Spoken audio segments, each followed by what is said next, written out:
மக்கள் தலைவனை வீழ்த்தியது எப்படி? மக்கள் நல கூட்டணி உருவாகின்ற போது அந்த கருவிலேயே நான் எதிர்த்தேன். மல்லை சத்யாவின் அதிரடி பேட்டி.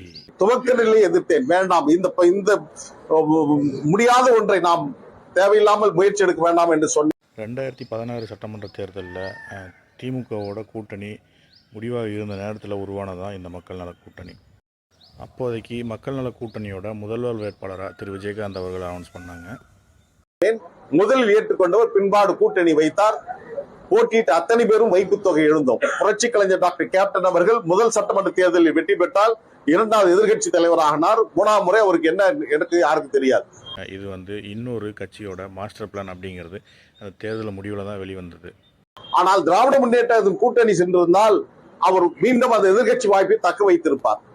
இப்போ மதிமுகலேருந்து வெளியேறுகிற திரு மல்லை சத்யா யார் அந்த கட்சி, இந்த கட்சியோட பிளான் என்ன அப்படிங்கிறத பரபரப்பான ஒரு பேட்டியில சொல்லியிருக்காரு.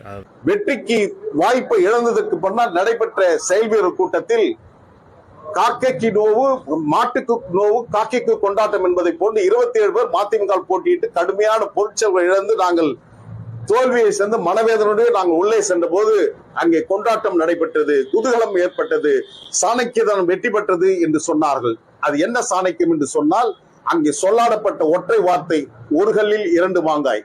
ஒன்று, கேப்டனுடைய அத்தியாயத்தை முடித்தாகிவிட்டது, தேசிய முற்போக்கு திராவிட முன்னேற்றத்துடைய கதை முடித்தாகிவிட்டது, அடுத்து திராவிட முன்னேற்ற கழகம் ஆட்சிக்கு வர முடியாமல் செய்தோம் என்று சொன்னார்கள்.